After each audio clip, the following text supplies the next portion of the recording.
여기 서울에서 여러분 뵙기 위해서 이제 달려왔습니다. 그래서 뭘로 좀 도움을 드릴까 해서 이제 인문학을 원하시더라고요. 이번에 인문학 강의를 원하셔서 제가 늘 하는 강의입니다. 인문학 강의인데 좀 더 원불교의 가르침하고 좀 더 접목해서 말씀을 소개해드리는 훨씬 도움이 되실 것 같아서 좀 PPT를 조금 바꿔가지고 준비해가지고 왔습니다.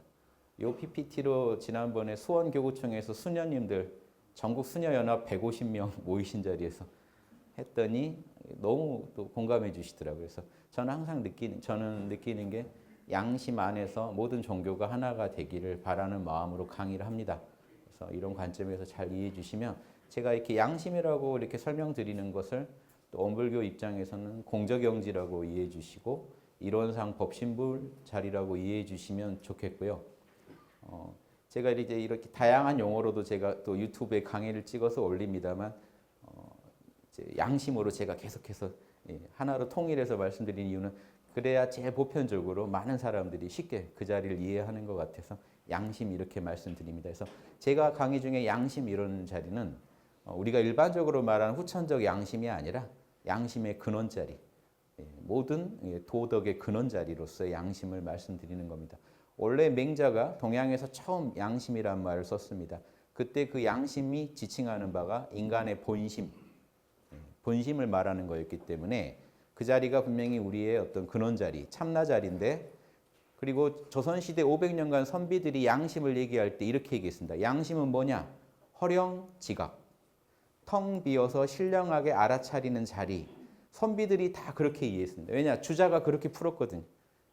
대학 장구 이런 데서 풀 때 인간의 양심이란 명덕이죠. 광명한 덕성이란 뭐냐? 허령불매. 텅 비어서 신령한데 한 번도 어두워진 적이 없는 그 자리. 이렇게 풀었습니다. 그래서 이 조선 선비들도 500년간 양심은 이 공적영지라고 본 겁니다. 그런데 이제 최근에 와서 우리가 양심 얘기를 하면 양심은 다양한 것, 사람마다 다른 것, 시대마다 바뀌는 것 이렇게 접근을 하니까 제가 강의할 때 양심이 뭔지 한참 설명을 하거든요. 그런데 이런 이제 이 영성을 닦으시는 분들한테 제가 강의 드릴 땐 편한 게 이제 이런 걸 일단 잘 이해해 주시니까 강의가 훨씬 편합니다. 그래서 더 많은 또 말씀을 나눌 수 있을 것 같습니다. 일단 제가 강의 중에 양심이 답이다. 양심이 영성의 핵심이다. 이런 얘기할 때는 공적영지 자리. 텅 비어서 신령한 우리 마음의 근원 자리를 말씀드린다. 이렇게 이해해 주시면 이 강의가 다 여러분이 아시는 내용을 제가 한번 인문학적으로 정리를 해드리는 자리로 삼고자 합니다. 인문학의 결론은 뭐냐? 그 인문학의 결론은 간단하죠. 인간 안에 신성, 양심이 있다는 겁니다. 서양에서는 이걸 이성이라고도 불렀죠. 이성, 로고스. 근데 우리가 아는 지금 이성이 아닙니다. 서양에서 이성 그럴 때는 선악을 판단할 수 있는 인간의 근원적인 판단 능력. 그리고 그게 그대로 신성입니다. 신성. 서양 철학자들, 고대 철학자들한테 이성은 신성이었는데 근대에 와가지고는 이성 그러면 그냥 뭐죠? 잔머리 굴리는 게 이성이 됐어요. 따지고 분별하고 하는 단순히 도구적인 이성으로서 어떤 이성을 생각하게 됐습니다. 원래 서양 철학에서 이성, 그건 진리입니다. 진리성이고요. 진리의 그 자리고 우주의 로고스가 충만하듯이 법이죠. 불교식으로 말하면 법입니다. 원불교에서도 법 이러죠. 다르마. 우주 만법이 다 진리죠. 그래서 예전 어른들이 우주 만유를 만법이라고 부를 때는 만 가지 존재가 있지만 결국 있는 건 뭐냐? 만 가지 법칙이죠. 공기는 공기의 법칙, 먼지는 먼지의 법칙, 티끌은 티끌, 뭐 하늘은 하늘, 땅은 땅, 물은 물. 그 존재들은 결국 법칙이 지배하죠. 그래서 법칙대로 굴러가죠. 그래서 만법이라고 할 때 만 가지 법이다 할 때는 존재하는 모든 건 각각의 법칙을 가지고 있다는 거죠. 이걸 서양 철학자들은 로고스라고 불렀습니다. 만물에 다 불변의 로고스들이 있다. 법이 있다라고 본 거죠. 그래서 그런데 서양 철학자들도 놀라운 걸 알아냅니다. 만물에 법이 있다는 걸 내가 알아낼 수 있다는 거, 인간이 알아낼 수 있다는 걸 보면 인간 안에도 법이 있다는 거죠. 서양 철학자들 기본이 동질의 것만 동질의 것을 알아볼 수 있다. 이걸 가지고 보니까 우주 만유에 법이 있는데 법이 있는 줄 알아보는 인간 안에 법이 없겠냐는 거죠. 인간 안에 있는 것도 로고스, 밖에 있는 것도 로고스. 그래서 밖에 있는 것도 다르마, 내 안에 있는 것도 다르마, 다르마들끼리 알아본다는 거죠. 그래서 우리는 우주의 진리를 알 수 있는 거다, 인간은. 그래서 인간한테 있는 그 이성을 로고스라고 부르면서 이 신적인 능력으로 봤습니다. 신이 인간한테 준 능력, 신성. 이 정도로 이성을 중시하면서 그래서 서양 철학자들이 인간은 이성적 동물이다라고 할 때요. 이때 이성은요. 동물하고 다르게 생각이 복잡한 사람들이다. 이걸 말하는 게 아니고 인간은 신의 뜻에 따라서 법에 따라 진리에 따라서 선악을 판단할 수 있는 능력을 지닌 동물이다라고 규정합니다. 그리고 인간은 사회적 동물이다라고 할 때는요. 원 의미는 정치적 동물이라는 뜻입니다. 인간은 단순한 사회가 아니라 정치를 통해서 인간의 삶을 합리적으로 굴릴 수 있는 근데 여기서 합리적이라는 게 진리에 따라 사회생활을 할 수 있는 동물이다. 이 두 가지 안에요. 동양에서 말하는 수기치인, 자리, 이타가 다 들어있습니다. 서양 철학에서. 인간은 진리에 따라 선악을 판단할 수 있는 동물이다. 그리고 인간 관계 속에서 여럿이 모여서 사회를 이루면서도 그 진리에 따라 사회를 구성하고 경영할 수 있는 동물이다. 이 안에 다 들어있죠. 인간은 홀로 존재하지 않기 때문에 관계 속에서 존재하기 때문에 항상 내가 먼저 진리를 따르고 그 진리로 다른 중생들과 나누면서 사회 전체가 낙원으로 가게 만들어야 된다. 이게 철학 공부한 분들은 다 똑같이 얘기하더라는 겁니다. 파보면. 제가 서양 철학도 대학원에서 열심히 파봤어요. 여기도 뭔가 동양하고 다른 뭔가 진리가 있지 않을까. 진리는 하나지만 진리를 표현하는 우리 개체들, 중생들은 다 서로 기질도 다르고 경험도 다르기 때문에 생각하는 방법도 다르고 자 그래서 다양한 동서양 모든 관점에서 진리를 파들어가는 게 중요하다고 저는 생각했었습니다. 혹시 동양에서 못 보는 방식으로 진리의 또 다른 모습을 보고 있을지도 모른다. 그래서 캐본 결과 조금씩 맛은 다른데 똑같더라는 겁니다. 근본에 가면 똑같더라. 그래서 제가 과감하게 인문학의 결론은 양심을 따르는 삶이다라고 말씀드리기까지 제가 한 10년 뒤졌습니다. 수행을 하면서 10년 파보니까 똑같더라라고 이 말씀을 드릴 수 있게 된 거죠. 수많은 실험을 통해서 말씀드리는 겁니다. 그래서 인문학의 결론은 인간이 지금 욕심대로 사는 어떤 방법을 인문학이 얘기하고 있는 게 아니라 욕심을 어떻게 경영해서 양심에 맞게 진리에 맞게 삶을 경영할 거냐 오직 그것만 연구한 학문이고 인간의 영혼에서 저걸 실험해가지고 수많은 고전의 인문학의 저자들은 자신의 삶에서 결국 마음에서 실험을 해가지고 자명한 진리를 이거는 누구도 부정할 수 없다. 이건 우주의 진리다. 내가 멋대로 판단한 게 아니고 법이다라고 생각하는 것을 논문으로 발표한 게 인문 고전들이더라. 그래서 제가 결론을 말씀드립니다. 인문학은 양심을 따르는 삶. 이것을 연구한 거다. 즉 인간이 동물보다 더 나은 점이 뭔지 찾아낸 사람들이라는 거죠. 그리고 우주와 조화를 이루면서 우주의 진리대로 살아가는 방법이 뭔지, 인간의 길이 뭔지 알아내신 분이더라. 그래서 이런 부분에 있어서는 공통적이다. 그래서 이런 가르침을요 어느 종교보다 잘 이해하실 곳이 또 원불교죠. 유불선을 두루 공부하시고 애초에 이게 하나다라고 외치셨던 어떤 가르침을 공부하시는 곳이라 이런 말씀이 뭐 그냥 상식적일 거라고 생각합니다. 그래서 논어, 성경, 법구경 또 이게 서양 철학자 중에 유명한 칸트 얘기를 제가 뽑아봤는데 그래서 인간 어떻게 살면 되냐? 이제 답까지 우리가 인문학에서 구해야죠. 그래 인간이 그런 존재인데 그럼 어떻게 살면 되냐? 진리대로 산다는 건 뭐냐? 인간의 길, 어느 길로 걸어가면 되느냐라고 했을 때 논어에서 공자님이 증자라는 제자한테 이 말씀을 합니다. 오도 이리간지 내 돈은 하나만 팠다. 뭐라고는 얘기 안 해줘요. 하나만 팠다. 그렇지? 그러니까 증자가 그 제자는 알아듣고 예. 공자님이 나가버리시니까 다른 제자들이 증자 찾아가서 뭘 팠다는 거냐? 그때 증자가 이렇게 얘기합니다. 충서. 그래서 후대 철학자들이 이걸 오해해서 충성과 즉 충심과 용서할 서자 서 두 개를 열심히 했다라고 이렇게 많이 풀었습니다. 그런데 우리나라에서 다산 선생이 아주 현명하신 분이에요. 이리간지라고 했는데 웬 충서가 나오냐는 거죠. 하나만 팠는데 왜 충서 두 개가 나오느냐? 안 맞다. 그분이 탁견입니다. 서 하나만 팠다는 겁니다. 서에 충성을 다했다는 겁니다. 충심으로 서만 했다고 증자는 얘기했던 겁니다. 그 증거가요. 그 이제 나중에 맹자가 그 후대에 맹자란 철학자가 나오죠. 맹자가 이렇게 얘기합니다. 인을 공자의 핵심 가치 인 사랑을 실천하는 방법은 딱 하나 있다. 강서. 힘셀 강자 있죠. 힘쓰자는 뜻인데 힘써서 서만 하면 된다.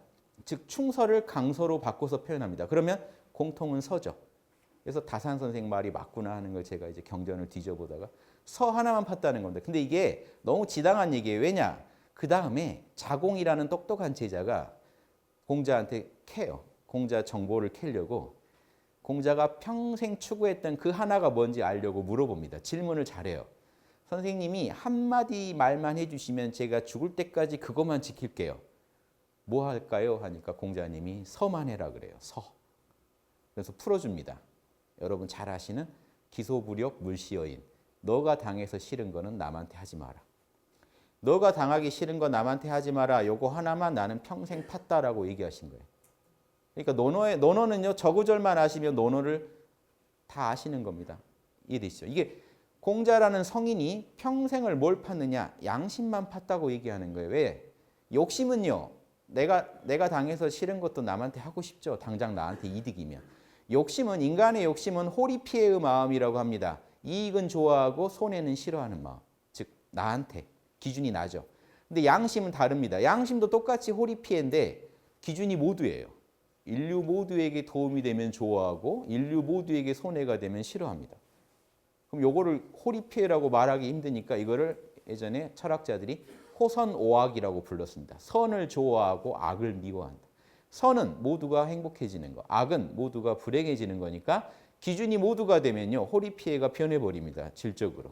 호선오악이 됩니다. 이게 답니다. 그래서 욕심은 나한테 이로운 거 좋아하고 나한테 손해된 거 싫어하는 거. 귀신같이 인간을 알아냅니다. 여러분한테 손해가 되는 뭔가가 일어나면요. 온몸이 떨려요. 뭔가 귀신같이 알아요. 온몸으로 알아요. 또 나로 인해 누군가가 부당한 피해를 본다는 걸 알면 또 몸이 떨립니다. 왜? 찜찜하거든요.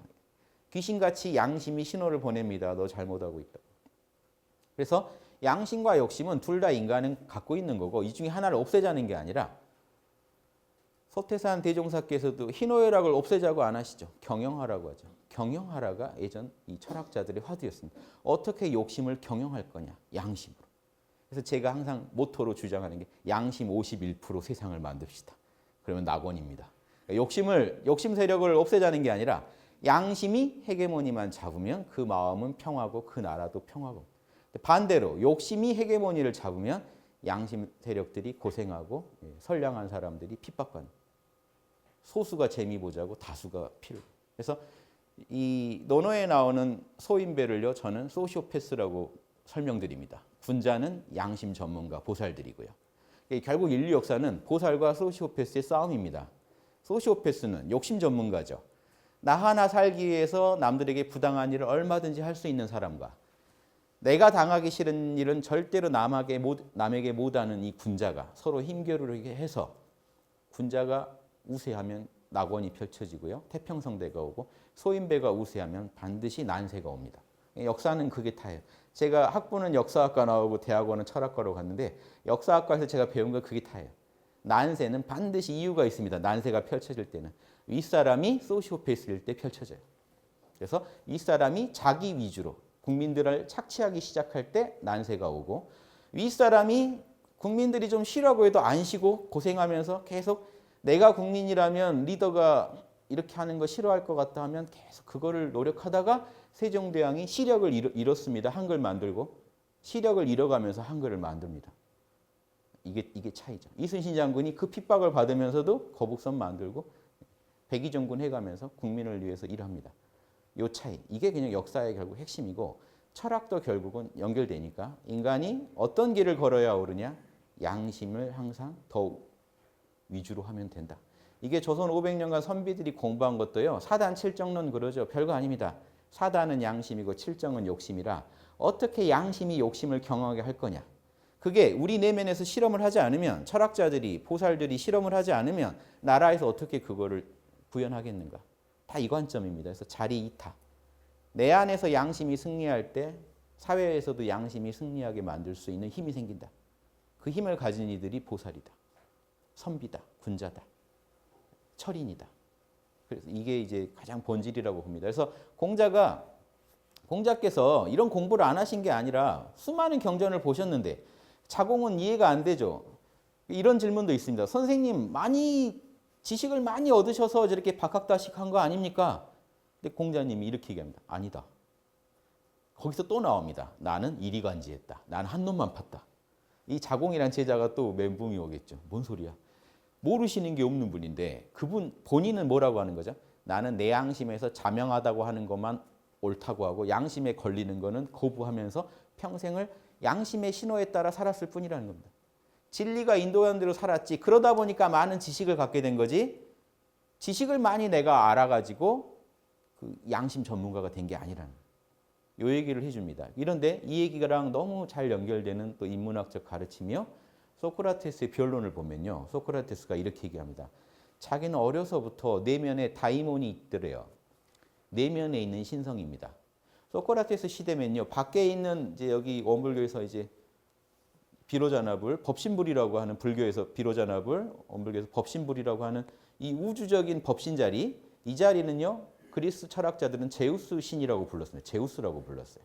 기독교에서 하느님이라고 하는 자리를 그리스 철학자들은 제우스라고 불러요. 그래서 여러분이 아는 그 제우스 있죠.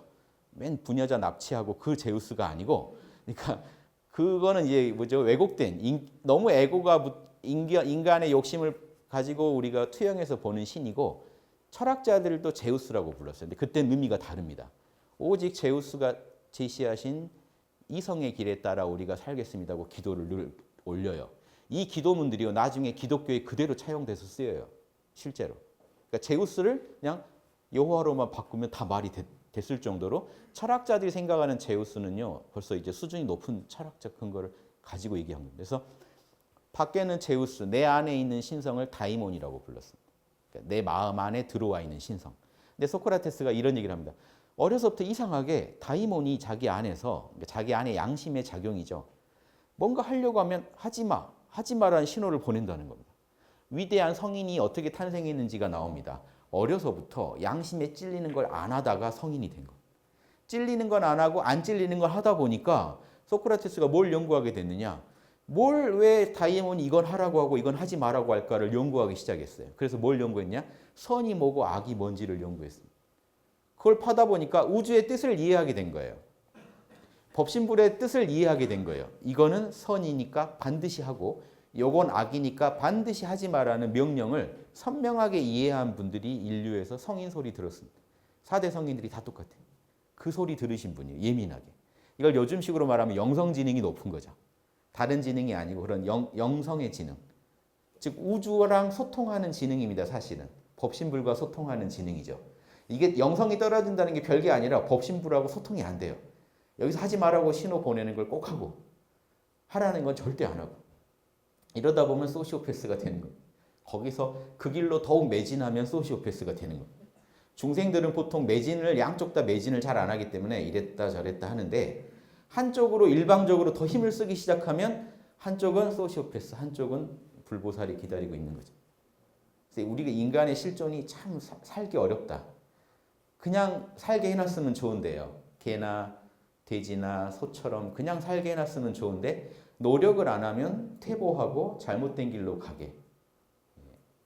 은혜가 아니면 아주 해를 끼치게 만들어놨더라는 거죠. 은혜를 끼치거나. 그래서 인간은 관계 속의 존재니까 홀로 사는 존재가 아니니까 내가 욕심을 따르는 순간 주변에 피해자가 나오죠. 피해를 끼치게 됩니다. 내가 양심을 따르는 순간 나만 좋은 게 아니라 자리가 그대로 이타로 연결돼 버립니다. 내가 양심에 맞게 내 욕심을 경영하는 순간 다른 사람한테 은혜가 베풀어집니다. 그럼 이 피해와 은혜는 잘 아시겠지만 반드시 과보로 이어지기 때문에 결과물이 반드시 또 옵니다. 가족한테 한마디 할 때도 내가 가족이라면 이 말이 감당이 될까 이거죠. 피해를 주지 않을까? 내가 가족이라면 진짜 싫겠다 하는 건 안 하고 가족한테 도움될 말은 또 했다는 거죠. 지금 공자님이 논어에서 저구절을 강조해서 저걸 썼지 반대 얘기도 공자님은 하셨어요. 즉 내가 상대방한테 바라는 걸로 해줘라. 중용에서는 또 이렇게도 얘기하십니다. 근데 이제 공자님 저걸 더 미셨어요. 내가 바라는 걸 해주는 것보다 그거는 당연히 좋은 일이지만 당하기 싫은 거 안 하는 것부터 먼저 하라는 거죠. 공자님은 먼저 가까운 것부터 말씀하시는 스타일이라 일단 안 하는 것부터 먼저 해라. 일단 하면 피해 주는 것부터 막아라. 예수님은 더 적극적으로 사랑의 입장에서 굳이 나누자면요. 공자님의 저 가르침은 정의 쪽에 가깝습니다. 분명히 사랑인데 하지 말라는 건 정의 쪽에 가까워요. 인문 철학자들이 분류하기를 내가 당하기 싫은 일을 남한테 하는 거는 정의롭지 못한 거고 그걸 안 했을 때 정의를 이루는 거죠. 그런데 사랑은 약간 맛이 달라요. 내가 받고 싶은 걸 상대방한테 해주는 건요. 할수록 칭찬받는 거지 안 한다고 욕을 먹진 않아요. 그런데 정의 쪽은요. 하면 저걸 어겨버리면 욕을 먹어요. 그래서 정의를 내가 당하기 싫은 일을 남한테 하면 바로 욕이 날아옵니다. 바로 이제 여러분을 향한 뒷담화가 펼쳐져요. 그러니까 이런 줄 아셔야 된다는 거예요. 왜 인문학을 우리가 알아야 되느냐? 억울하다라고 하시면 안 된다는 거예요. 법이 인과가 그런 거지라고 나라도 뒷담화 할 만하지. 욕먹을 만하지라는 걸 스스로 판단하는 기준이 저겁니다. 내가 당하기 싫은 일을 남한테 했는가라고 빨리 판단하실수록 그분은 이제 사실은 욕먹을 일을 안 하게 되신다는 거죠. 양심이 승리하는 세상을 만들어갈 수 있는 힘이 내면에서 생긴다는 거죠. 그래서 이 양심을 개발한다는 건 사실 저겁니다. 저걸 따르는 건데 공자님 가르침은 정의 쪽에서 아주 좋고 예수님 가르침은 사랑 쪽에서 아주 좋습니다. 그런데 이 재밌는 거는요. 공자님이 논어를 통틀어서 이것만 하면 돼라고 제시한 게 저거였습니다. 즉 인문 고전의 핵심이라는 걸 이미 그 성인들께서 가르쳐 주신 거죠. 마찬가지로요. 신기하게 마찬가지로 예수님이 신약에서 이렇게 얘기합니다. 모든 율법과 예언서의 골자는 하나다. 이거다. 그게 뭐냐? 대접받고 싶은 대로 해줘라. 너가 받고 싶은 대로 해줘라. 예수님은 저걸 뭐라고 생각하죠? 모든 신구약의 제일 핵심이라고 생각하십니다. 그래서 제가 저 얘기를요. 압구정 소망교회 가서 강의할 때 저한테 논어 강의를 해달라고 해서 저걸 해드렸어요. 그러면서 왜 기독교가 개독 소리를 듣겠는가? 저게 황금률입니다. 황금률을 어겼을 때 개독 소리가 나온다는 거예요. 황금률 지키면 절대로 사람들이 욕을 할 수 없다는 거예요. 욕을 하고 싶어도 할 수가 없어요. 내가 받고 싶은 대로 해주는 사람한테 어떻게 욕을 합니까? 그 욕이 공명을 하지도 못해요. 다른 사람들한테 영향력을 행사 못합니다. 그건 한 사람의 비뚤어진 생각일 뿐이니까. 그런데 이 실제로 저걸 어겼을 때 그 비난은요 퍼집니다. 왜? 누가 봐도 맞거든요. 잘못했거든요. 이게 무섭다. 인간 안에는 똑같은 프로그램이 장착돼 있다. 욕심의 프로그램, 이로운 건 하고 싶고 해로운 거 피하고 싶은 프로그램도 장착돼 있지만 똑같이 옳은 것을 옳다고 하고 그른 것을 그르다고 하는 양심의 프로그램도 장착돼 있다. 그 양심의 프로그램이 사실은 우리가 알아야 할 법 중에 제일 근원적인 법이죠. 우리가 법 신부를 할 때 이 참나 자리가 단순히 텅 빈 알아차림 자리가 아니라 그 안에 법이 들어있기 때문에 무서운 거죠. 그 법대로 우리가 과보를 받게 되니까 무서운 거죠. 텅 비어 무형 같지만 그 안에는 함이 없는 중에 분명한 프로그램이 돼 있고 그대로 우주가 굴러가고 있고 악업은 악업대로 선업은 선업대로 반드시 과보가 쌓여간다. 이게 이제 우주의 무서운 프로그램이죠. 그래서 이걸 아무도 여기를 떠날 사람이 없기 때문에 저걸 지켜줘야 된다는 거예요. 성인들은 저거 알아내신 분이에요. 우리 마음 안에 프로그램이 있다. 그래서 우리는 선이 승리하는 걸 보면 내가 뭐 얻은 거 없이도 기쁘고요. 선이 악을 짓밟는 걸 보면 내가 손해본 게 아니지만 우리는 흥분하게 돼 있죠. 부당하니까요. 그래서 저 말씀들 안에 답이 다 있다. 이미. 그리고 법구경에 부처님도 똑같은 말씀입니다. 누구도 고통당하는 걸 좋아하는 생명은 없다. 그러니까 다른 생명 해치지 마라. 논리가 같아요. 너가 당하기 싫은 일은 남한테 하지 마라. 그리고 자비는 뭐죠? 결국 자비라는 거는 내가 받고 싶은 걸 남한테 먼저 해주는 겁니다. 자비라는 건. 그러니까 이 사랑과 정의 양 측면을 어느 성인들도 다 얘기하고 있다. 자, 칸트는요. 서양 철학으로 이 근현대 철학으로 오면 말이 확 어려워집니다. 여러분 고대 철학 읽으시면요 쉬워요. 그런데 근현대 철학을 읽으시면요 한 몇 줄 읽으면 멘붕이 와요. 웬만하면. 저도 철학과지만 읽기 싫은 서양 철학 그러면 벌써 머리가 좀 아파요. 예전에 김용옥 선생님께서 강의하실 때 보니까 저도 들었는데 서양 철학책을 보면 머리가 아프고 동양 철학책을 보면 머리가 맑아진다. 칸트 얘기도 해야죠. 자, 한 두 줄 읽는데 좀 힘드실 거예요. 자신의 의지에 준칙이 보편적 입법 원리에 타당하게 행동하라. 그러면 좀 뒤통수 치고 싶죠. 말 쉽게 해봐. 법으로 만들 거 아니면 하지 마라. 법으로 만들 정도로 보편 타당하지 않으면 하지 마라. 자, 도둑질 하고 싶어요. 나의 의지의 준칙이 도둑질을 하라고 지금 외쳐요. 너의 의지를 도둑질 하는데 써. 그럴 때 생각해 보라는 겁니다. 법으로 만들 수 있나? 모든 국민은 도둑질을 해도 좋다라고 법으로 입법할 수 있나? 안 되죠. 자, 이 말을 풀면 뭐죠? 모두가 해도 되는 짓 아니면 하지 말라는 거예요. 결론은 황금률이에요. 내가 당하기 싫은 일은 하지 말고 내가 받고 싶은 거 해라. 제가 이 핵심을 아는데 아주 도움을 주셨던 제 선생님이 그 봉우 권태원 선생님이라고 대종교 총종교 제일 어른이셨습니다.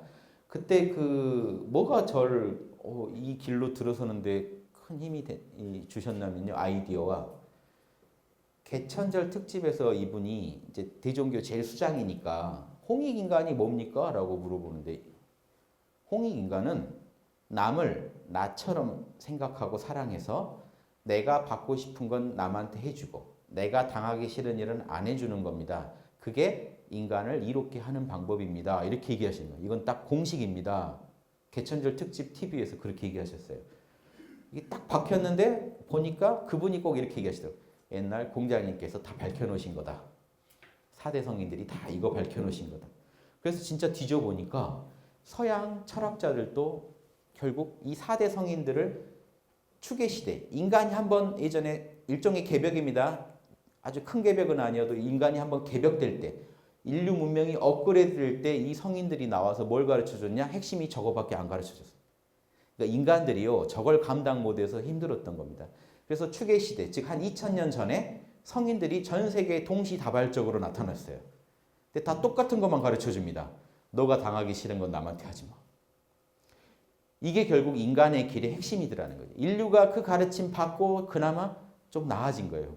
그런데 이 최근에 이 조선 도인들이 깨달은 게 인류 문명이 물질 개벽과 함께 더 극에 이를 거다는 거죠. 내가 당해서 싫은 걸 남한테 했거든요, 인류가. 이제 이 가르침이 2000년 만에 다 잊혀지고 막 살고 있는데 지난번 그 시대보다 더 심각한 시대입니다. 2000년 전에 그 추계 시대, 인간이 한번 도약했던 그 시대만 해도요, 전 세계가 부분적으로 힘들었던 거거든요. 그래서 성인들이 그 시대에 그 지역에 나오셔서 부분적으로 설교를 해주셨는데 지금은 전 세계가 세계화가 돼가지고 한 덩어리가 돼서 굴러가는데 전 세계가 함께 물질문명의 발달과 함께 난국으로 치닫게 된 상황이 된 거죠. 이제 전 세계가 한꺼번에 같이 겪는 현상이고 놀라운 거는 지구 어디서라도 이런 다시 결국 답은 이거밖에 없습니다. 이 답을 다시 성인들이 나와서 외치면 이때는 예전이랑 달라서 왜 개벽기냐? 저것만 정확하게 온몸으로 구현하신 분이 저걸 외쳐주고 저렇게 산다면 인류 전체가 바뀌어버릴 수 있는 시대라는 거죠. 왜? 문화가 동일해졌어요. 전 세계가. 그러니까 예전에는요, 예수님 가르침이 아무리 좋아도 불교 문화에서 그거를 취하기는 어렵습니다. 너무 다른 그 문화적 기반을 갖고 있거든요. 근데 지금은 전 세계가 똑같이 맥도날드 먹고 있고 똑같이 옷 입고 있습니다.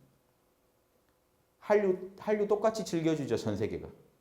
싸이, 이춤 전 세계가 같이 즐깁니다. 지금 이렇게 문화가 하나로 됐을 때는요, 도덕 문화가 나와도 전 세계에 한 방에 한꺼번에 퍼질 수 있다. 즉, 전 인류가 겪고 있는 이 문제에 대해서 인류 중에 누군가 답을 내면 그게 공통의 답이 돼버릴 수 있는 시대에 왔다는 거죠. 이 부분에 대해서 조선의 도인들이 자각하고 개벽론을 주장하기 시작했다고 저는 봅니다. 그 중에 이제 아주 정점에 이른 가르침이 이제 엄불교에서 나왔죠. 결국 소태산 대종탁께서도 뭘 얘기하십니까? 이게 인간의 길이죠. 양심 핵심이고 내가 못 당할 일은 남도 못 당하니 그리고 내게 좋은 일은 또 남도 좋아하나니 내가 섭섭하거든, 즉 내가 당하기 싫은 건 남한테 하지 말고 내가 만족하거든 내가 받고 싶은 건 남한테도 해줘라. 이게 곧 내 마음을 미루어서 남의 마음을 생각한다. 내 마음을 미루어서 남의 마음을 생각한다는 건요, 인간이 결국 알 수 있는 건 자기 마음밖에 없습니다. 남의 마음은 몰라요, 사실. 남의 마음 모릅니다, 지금. 여러분 가족 마음 다 아는 것 같아도요, 허심탄회하게 한번 대화해 보시면요, 나 누구랑 살았니 싶어요. 전혀 엉뚱한 소리가 나옵니다. 가족이 그렇게 나를 좋아하는 것 같아도요. 나에 대해서 뭐 섭섭한 거 있으면 얘기해봐 그러면 뭐 한보따리가 나옵니다. 스탑. 우리가 같이 살려면 그만하자. 즉 같이 살라니까 그만하고 사는 거지 사실 몰라요. 그리고 우리도 적당히 또 모른 척 해야 삽니다. 이게 이제 중생계죠. 몰라야 사는 것도 있어요. 중생계는. 그런데 그 와중에 우리는 어떻게 그러면 일반 중생이 아니라 깨달은 중생, 보살이 될 거냐. 내 마음을 잘 연구해서 내가 섭섭할 일은 남도 섭섭할 거라고 사실은 상상력을 동원해서 이 단순한 상상이 아니라 인간 안에 신성이 있기 때문에 직관이 있습니다. 상상하는 작업 속에 사실 직관이 와요. 느낌이 옵니다. 요건 아니. 그래서 자세한 건 몰라도 절대 요건 하면 안 되겠다는 게 있어요. 그 전문가들이 사실은 성인입니다. 그래서 이 성인성자를 보시면요. 귀 이자에 입 구자에 그 책임질라 할 때 탁월할 임자입니다. 원래 탁월할 임자가 들어갑니다. 뭔 소리냐면 단순히 남의 말을 잘 듣는 사람이 아니고요. 동양에서는 양심의 소리를 하늘의 소리라고 불렀습니다. 천명. 이게 불교식으로 말하면 법의 진리의 명령이에요. 진리의 명령이 양심의 명령인데 사실은 우리한테 생소한 게 아닙니다. 우리 안에서 계속 울리고 있어요. 찜찜 하지 마라 해라 하지 마라 해라. 욕심의 소리 말고요. 욕심은 엉뚱한 걸 하라고 합니다. 나한테 이득이 되면 해라 질러라. 다시는 오지 않을 기회다 질러라. 그런데 양심은 그거 하면은 누군가 피해자 나온다. 너가 당하기 싫은 일 아니냐 하지 마라. 이때 이 소리가 천명입니다. 양심의 소리고 진리의 명령이에요. 법신불의 명령입니다. 사실은. 이 소리를 일반인은 못 들어요. 들리는데 사실은 너무 희미하게 들려요. 잘 안 들려요. 질러라가 먼저 들려요. 질러라. 제일 강력한 신이죠. 지름신. 질러라 할 때는요. 천지가 이게 다 시공을 초월해요. 질러야 될 것 같아요.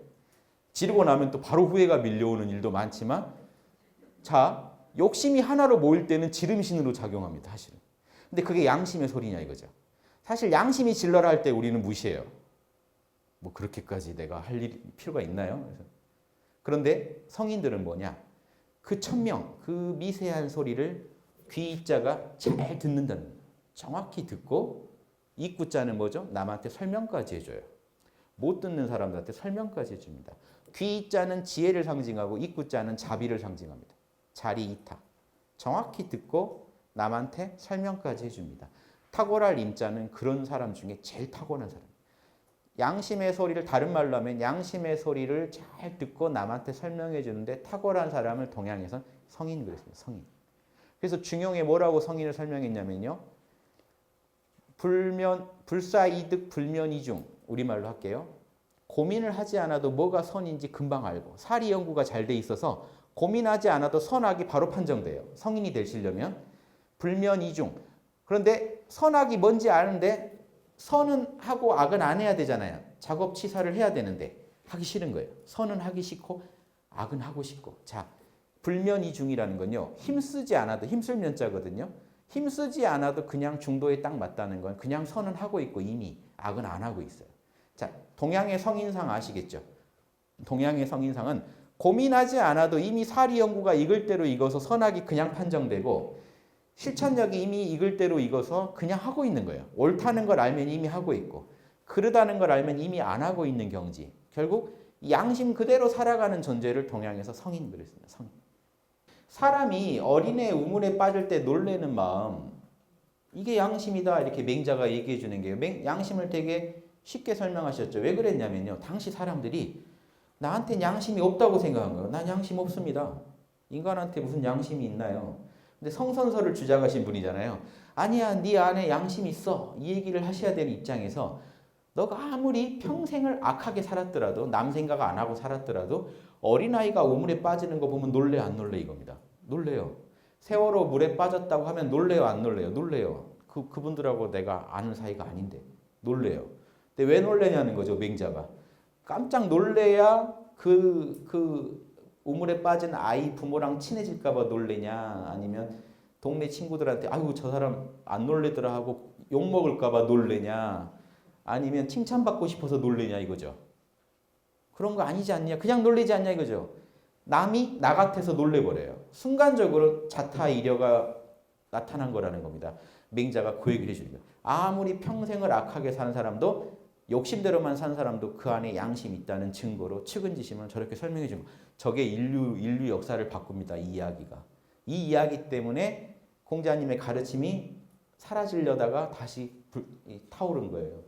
진짜 양심이 있는 것 같은 거예요. 저 얘기를 듣고 나니까 우리 안에. 저 마음이 있단 말이에요. 그게 이 가르침이요. 서양에 전해져서 애덤 스미스가 이 가르침을 가지고요. 도덕 감정론, 국부로만 쓰신 분이 아니에요. 경제학의 아버지인데 도덕 감정론이라는 책을 쓰신 철학자입니다. 거기서 인간의 모든 도덕성의 근원은 이 측은지심, 동정심이다라고 주장해요. 그때요. 그때 왜 그렇게 됐느냐? 그때 서양 계몽주의 시대에 노노맹자가 번역되면서 서양 유럽을 강타합니다. 그때 계몽주의 철학자들이 다 뿅 가요. 노노맹자 보고. 자기들은 중세 신학을 극복해 보려고 인간의 이성을 가지고 노력하고 있었는데 이미 동양은 그걸 가지고 고전이 다 나와 있었고 그 고전대로 나라가 벌써 한 2000년 굴러왔대요. 거기에 뿅 가요. 압도당해요. 처음에. 그러다 가만히 보니까 우리들이 더 이제 무기나 이게 앞서니까 제국주의적으로 침략합니다. 근데 처음에는 동양한테 압도당합니다. 그래서 그때 이 서양의 현대 민주화의 기본 이론까지 다 이 동양 노노맹자의 가르침이 영향을 줍니다. 그래서 이 주장이요. 인간 안에 양심이 있다는 걸 이렇게 설명한 이게 정말 인류에게 큰 어떤 공적을 지은 거다 이렇게 말씀드리고 싶고요. 다른 건 설명을 안 해주셨는데요. 다 아시잖아요. 측은지심, 인간의 양심 네 가지가 사양지심, 수호지심, 시비지심. 저걸 이제 같은 원리로 설명해 보면요. 인간은 본능적으로 수호지심, 부당한 걸 보면 화내게 돼 있어요. 부당한 걸 보면 못 참아요. 그래서 어린 아이들도요. 길 가는 애한테 괜히 우리가 가서 시비 걸면 부당하다고 여깁니다. 만약에 먹을 거 과자 나눌 때 여러분이 2개 챙기고 그 친구한테 꼬맹이라고요? 하나 주면 화냅니다. 사람이 그러면 안 되지 그럽니다. 그럼 그 아이는 철학자예요. 왜냐하면 그 아이는 인간의 길을 알고 있어요.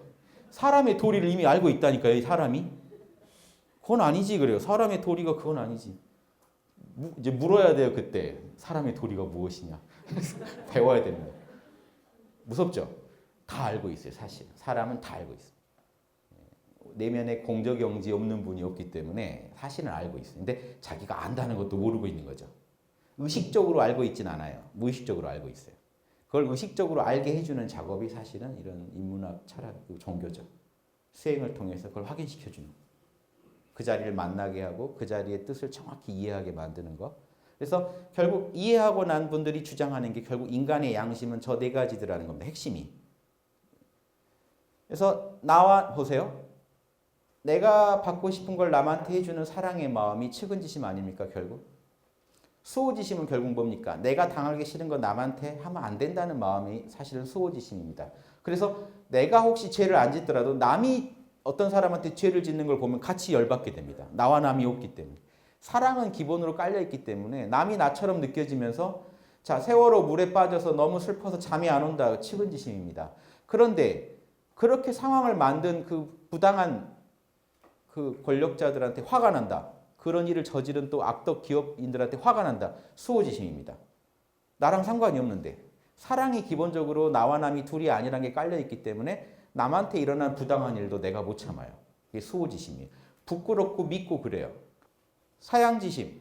어린아이들도 알아요. 뭐냐면 저도 이제 돌 지난 아이가 하나 있는데 벌써 어른들 눈치를 보면서 움직여요. 뭘 했는데 남들이 박수 쳐주면 한 번 더 해요. 하기 싫어도. 왜냐면 기분 좋으라고. 또 자기도 좋고 자리 이타죠. 그러니까 이 아이도 보살도를 하는 겁니다. 한 번 더 해줘요. 보면 억지로 하는 것 같아요. 반응이 좋으니까. 그래서 보면 주변 엄마 아빠 분위기 안 좋으면 조용히 있습니다. 그렇게 울던 아이다. 눈치 보고. 태어났는데 집안 사정 안 좋고 그러면 좀 조용히 있잖아요. 다 알아요. 이게 사양지심입니다. 주변과 조화를 이루는 마음이에요. 나를 좀 낮추고. 즉 그래서 사양지심은 겸손과 조화 이런 게 연결돼 있어요. 불교 육바라밀 중에는 인욕하고 연결돼 있어요. 상황을 빨리 수용하는 거. 나한테는 치욕이지만 빨리 수용하는 게 인욕입니다. 이게 다 연결돼 있어요. 나중에 또 제가 연결시켜 드리겠지만 측은지심은 불교에서 남한테 베푸는 거, 보시랑 연결돼 있습니다. 보시가 사실은 측은지심의 발현이에요. 수호지심은요. 계율 지키는 거예요. 남한테 피해 주지 않으려고 끊는 거. 끊는 힘입니다. 보시는 남이 나 같아서 베푸는 힘. 지게바라밀은요. 에너지가 달라요. 끊는 힘이에요. 그리고 인욕은요. 상황하고 맞추는 겁니다. 나를. 내가 노력을 안 해서 공부를 안 해서 떨어졌어요. 근데 못 받아들여요. 하느님 어떻게 나한테 이럴 수가 있습니까? 법신불이시 어떻게 저한테 이렇게 하실 수가 있습니까? 공부 안 한 건 얘기를 안 합니다. 지금 내가 당한 게 나한테 피해라 손해란 얘기만 하는 거지 인욕을 못 하신 거죠. 근데 냉정히 인과를 따지면 어때요? 어떻게 그렇게 인과가 정확하십니까? 거든요. 사실은. 귀신같이 어디서 날 보셨습니까? 공부 안 한 거 어떻게 하셨습니까? 되게 정확하게 과보가 와요. 자, 이게 인욕이에요. 진실일 때 빨리 수용하는 게 인욕입니다. 그래서 이 양심의 덕목들 하나하나가 엄청 중요해요. 남한테 베푸는가? 남한테 피해를 안 주는가? 진실을 수용하는가? 그런데 어린아이 때부터 상황을 수용하고 거기에 맞추려는 노력을 인간은 하고 있다는 거예요. 본능적으로. 본능적으로 그 돌진한 우리 아이가 본능적으로 엄마가 빨래를 개고 있으면 도와줘야 된다고 느끼고 가서 도와주고 있습니다. 말도 못하는 아이가. 또 뭔가 부당한 일을 당했다고 생각하면 웁니다. 말을 못하니까 온몸으로 울어요. 부당하다는 한거를 해요. 이런 아이들이 커서 이제 시위를 하는 거죠. 마트에서 시위하는 아이들 있죠. 누워가지고 부당함을 온몸으로 이렇게. 인간은 타고나요. 제가 연구해봤더니 대승불교에 나온 육바라밀 6가지 덕목이 유교에서 그대로 발견돼요. 지금 일단 4개 설명드릴게요. 12지심은 지혜입니다. 옳고 그름을 판단하는 능력이 인간은 타고나요. 여러분 아이들한테요. 무엇을 옳다고 하고 무엇을 그르다고 해라고 가르친 적이 없어요. 왜? 여러분도 모르시거든요. 배운 적이 없는데 쓰고 사세요. 연구해보면 어떻게 인간이 프로그램 된지 아세요? 실험을 해봐서 체험하고 개념이 일치하면은요. 자명하다, 옳다고 느끼게 돼 있고요. 이 개념이 실험화되지 않은 건요. 인간은 체험해보지 않은 개념은 찜찜하다고 여기게 돼 있어요. 모른다고 여기게 돼 있어요. 그냥 이렇게 프로그램 돼 있어요. 우리 모두가. 그래서 여러분 남을 설득할 수 있다고 생각하는 겁니다. 근거만 되면 설득된다라고 믿고 계시죠. 그 이유가 뭘까요? 너나 나나 똑같은 프로그래밍으로 설계되어 있다는 걸 알고 있는 거예요. 그게 법이에요. 법. 그러니까 법을 알고 사는 분들입니다. 만약에요. 진짜 인과법을 내 이 삶 속에 구현하고 산다 그러려면요. 이걸 아셔야 돼요. 선악을 판단 못하면 즉 사리 연구가 안 되면 내가 무슨 짓을 할지 알 수가 없습니다. 즉 업은 지어야 되는데 내가 업을 짓는 게 선인지 악인지 판단이 안 된다 그러면 끝이에요. 어떤 가보가 올지도 모른다는 겁니다. 선악 판단에서 선명하지 않으면 그 다음에 힘이 안 나요. 확신이 없기 때문에 힘이 안 납니다. 하면서 계속 찜찜해요. 자명하게 선악을 판단한다는 게 아주 공부에서 엄청 중요한 거죠. 그래서 많은 철학자들이 다 지혜를 얘기합니다. 지혜가 없으면 꽝이다. 왜냐? 실천력들은 다 있단 말이에요. 근데 결국은 뭐가 옳은지를 몰라서 성인이 못 되는 겁니다. 그래서 이 옳은 거를 판단할 때 저 기준, 우리 양심의 소리, 내 마음 안에 텅 빈 중에 새겨져 있는 저 법, 저게 엄격한 이 선악의 기준이 돼야 된다. 이 말씀 드리면서 그래서 이 맹자가 측은지심은 사랑의 싹이요. 인간한테 있는 그 측은해야 하는 감정은 사랑이 싹튼 거고 우리 안에 사랑이라는 그 다르마가 밖으로 튀어나온 게 측은한 감정이라는 겁니다. 우리 안에 옳고 그름을 선명히 판단하라는 지혜의 다르마가 밖으로 튀어나온 게 12지심이고 옳고 그름을 따지는 마음이고 잘못된 걸 보면 부끄럽기도 하고 수치심도 들고 이 분노도 일어나는 거 이거는 정의의 프로그램, 정의의 다르마가 작동한 거고 인간 안에 조화의 다르마가 밖으로 작동하면 서로 사양지심을 발휘하게 돼 있다. 여러분과 제가 지금 처음 만나서 이렇게 있는데 서로 엄청 점잖 떨고 있는 거는 사양지심의 발현입니다. 이런다고 뭐 더 뭐가 이득이 있는 건 아니지만 사람 간의 관계에서 우리가 왜 이러고 있을까요? 본능적으로.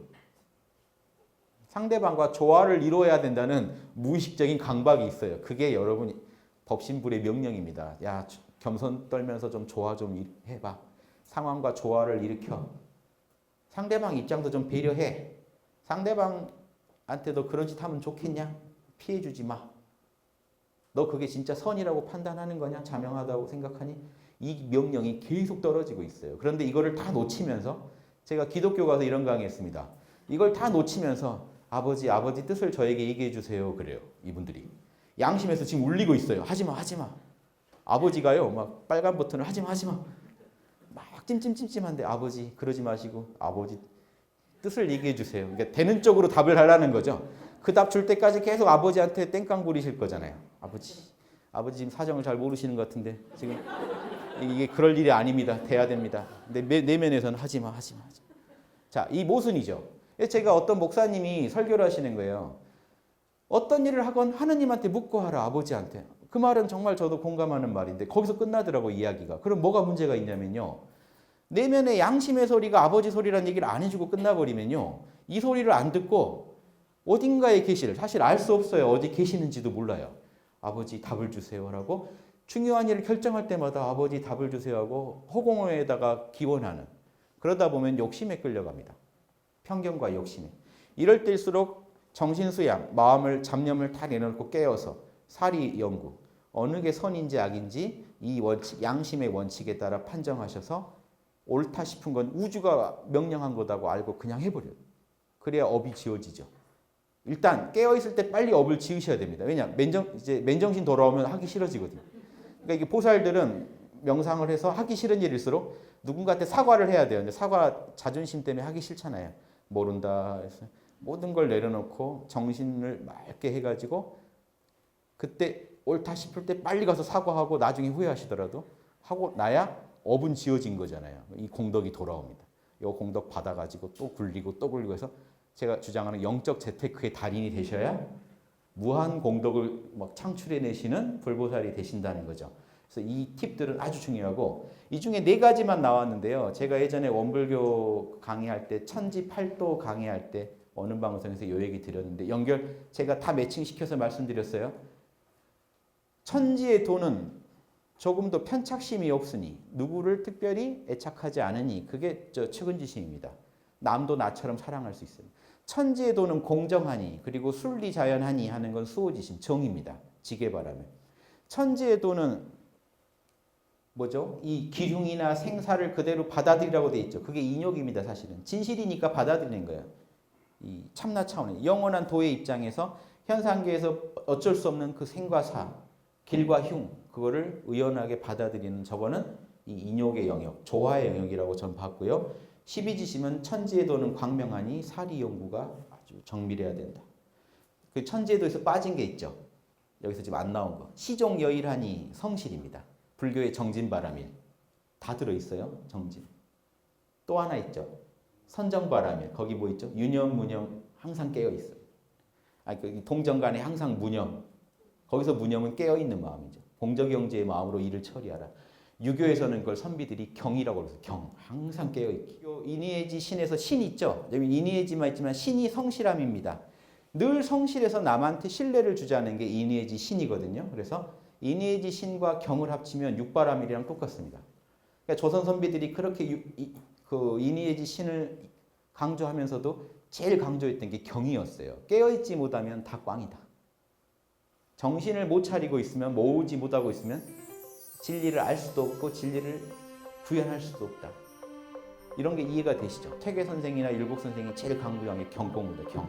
공경할 경자 경 써서 경이 사실은 경천의 의미입니다. 하느님과 늘 소통하고 하느님 앞에서 이 사리사욕 없이 이 순수한 상태로 존재하는 거. 이게 경공부거든요. 연결이 돼 있다.